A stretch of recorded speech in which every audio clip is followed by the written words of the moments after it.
আপনি শুধু একবার অ্যাকাউন্ট খুলে দেখুন, তারপর বুঝবেন এই সাইটটি কতটা লাভজনক সাইট। আজকে দেখাবো কিভাবে 1xBet অ্যাকাউন্ট খুলবেন। 1xBet হলো এমন একটা অ্যাপ যার মাধ্যমে আপনি বিভিন্নভাবে বেটিং করে টাকা ইনকাম করতে পারবেন। আরও আছে গেমস খেলে টাকা আয় করার সুবর্ণ সুযোগ। যাদের ফোনে 1xBet অ্যাপটি নেই তারা যে কোনো ব্রাউজারে গিয়ে এখনই অ্যাপটি ডাউনলোড করে ফেলুন। সো বন্ধুরা, আর দেরি না করে চলুন জেনে নেই কিভাবে 1xBet অ্যাপে অ্যাকাউন্ট খুলবেন। অ্যাপটি ডাউনলোড হয়ে গেলে ইনস্টল করে অ্যাপটি ওপেন করবেন। দেখবেন এমন একটি ইন্টারফেস আসবে। উপরে দুইটা অপশন থাকবে, লগ ইন এবং রেজিস্ট্রেশন। এখান থেকে রেজিস্ট্রেশন অপশনে ক্লিক করবেন। তারপর আপনাদের সামনে এমন 4টা অপশন আসবে। এখান থেকে ইন ওয়ান ক্লিক দিয়ে খুব সহজেই রেজিস্ট্রেশন করতে পারবেন। তো আমরা ইন ওয়ান ক্লিক অপশনে ক্লিক করে দেব। এখানে 4টি অপশন থাকবে। এখান থেকে প্রথম 3টে অপশন ঠিক থাকবে, চতুর্থ অপশনটা খুব গুরুত্বপূর্ণ, আর এটি হচ্ছে প্রোমো কোড। এখানে আমাদের অফিসিয়াল প্রোমো কোডটি ব্যবহার করবেন এবং কোনোভাবেই ভুল করা যাবে না। আমাদের প্রোমো কোডটি হচ্ছে B33B। ভালো মতো বসাবেন, B33B। এই কোডটি দেওয়ার মাধ্যমে আপনার অ্যাকাউন্টটি ভেরিফাই করা হবে এবং প্রথম ডিপোজিটে 100% ক্যাশব্যাক পাওয়ার সুযোগ তৈরি হবে। এরপর নিচের খালি ঘরগুলোতে এক এক করে টিক দিয়ে দিবেন।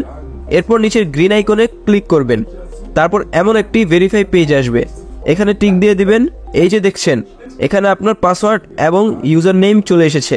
এগুলো খুবই গুরুত্বপূর্ণ, এগুলো খুব যত্ন করে রেখে দিবেন, কেননা পরবর্তীতে এগুলো ছাড়া আপনি আপনার অ্যাকাউন্টে লগ ইন করতে পারবেন না।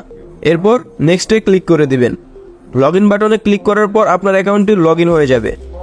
এরপর দেখব আমরা আমাদের অ্যাকাউন্টটি কিভাবে ভেরিফাই করব। এর জন্য আমরা নিচের কর্নারের এই মেনু বাটনে ক্লিক করে দিব। তারপর আমরা দেখব আমাদের সামনে এমন একটি পেজ চলে এসেছে। এখানে উপরে দেখা যাচ্ছে পার্সোনাল প্রোফাইল, এখানে ক্লিক করে দেব।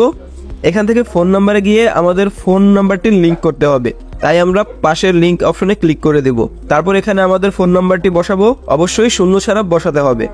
একবার যদি আপনার ফোন নাম্বার দিয়ে অ্যাকাউন্ট খোলা হয় তাহলে পরবর্তীতে আর একই ফোন নাম্বার দিয়ে অ্যাকাউন্ট খুলতে পারবেন না। এরপর নেক্সট বাটনে ক্লিক করলে আপনার নাম্বারে একটি কোড যাবে এবং এই কোডটি বসাতে হবে এবং নিচে এই কনফার্ম বাটনে ক্লিক করতে হবে। এরপর নাম্বার ভেরিফাই হয়ে গেলে আমাদেরকে ব্যাক বাটনে ক্লিক করতে হবে। এরপর ফিল ইন পার্সোনাল অপশনে ক্লিক করব। তারপর আমাদের সামনে এমন একটা পেজ চলে আসবে। এখানে সকল তথ্য এনআইডি কার্ডের সাথে মিল রেখে পূরণ করতে হবে। এনআইডি অনুযায়ী ফর্মটা সুন্দর মতো ফিল আপ করে নিব। এখানে নামের প্রথম অংশ, এখানে নামের শেষ অংশ, জন্ম তারিখ, প্লেস অফ বার্থ, আপনি যেখানে জন্মগ্রহণ করেছেন সেই জায়গা বসাবেন। রিজিয়নে বাংলাদেশ লিখে দিবেন, সিটিতে আপনার জেলা বসাবেন।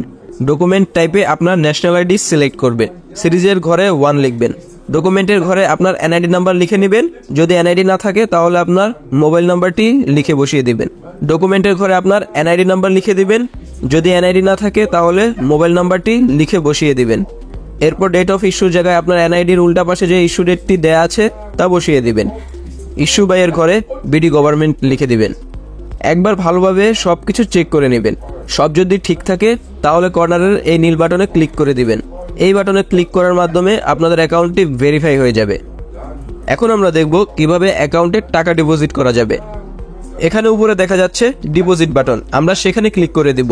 তারপর আপনারা দেখতে পাবেন এমন একটি পেজ চলে এসেছে। এখানে টাকা ডিপোজিট করার জন্য অনেকগুলো মাধ্যম রয়েছে। আমি এখন আপনাদের নগদের প্রসেসটি দেখিয়ে দেব। এর জন্য আপনারা নগদ অপশনে ক্লিক করবেন। এরপর একটা পেজ দেখতে পাবেন। এখানে 300 থেকে 20,000 টাকা পর্যন্ত ডিপোজিট করা যাবে। এখন কোন নম্বরে টাকা পাঠাবেন তাই তো ভাবছেন, রাইট? এই যে দেখেন উপরে নাম্বার দেয়া আছে, নগদ ওয়ালেট নাম্বার। এখান থেকে নাম্বারটি কপি করে নেবেন। এখানে আরেকটি কথা জানিয়ে রাখছি, এই নাম্বারটি প্রতিবার চেঞ্জ হয়, তাই ভুল যেন না হয় সেজন্য নাম্বারটি আগে কপি করে নেবেন। তারপর সরাসরি নগদ অ্যাপসে চলে যাবেন এবং ক্যাশ আউট করার মাধ্যমে টাকা পাঠাবেন। টাকা পাঠানো হলে এমন একটা পেজ চলে আসবে। এখান থেকে ট্রানজ্যাকশন আইডি কপি করে অ্যাপে চলে আসবেন। এখানে যত টাকা পাঠিয়েছেন তা লিখবেন। আমি 5,500 টাকা ডিপোজিট করছি, তাই 5,500 টাকা লিখলাম। তারপর আগের কপি করা ট্রানজ্যাকশন আইডিটি লিখবেন। তারপর যেই নাম্বার থেকে টাকা পাঠিয়েছেন তা লিখবেন। এরপর কনফার্ম বাটনে ক্লিক করবেন এবং এর মাধ্যমে আপনার অ্যাকাউন্টে টাকা ডিপোজিট হয়ে যাবে এবং কিছুক্ষণ অপেক্ষা করলেই আপনার অ্যাকাউন্টে টাকা অ্যাড হবে। সো বন্ধুরা, আজকে ভিডিওটি থাকছে এই পর্যন্তই। সবাইকে ধন্যবাদ।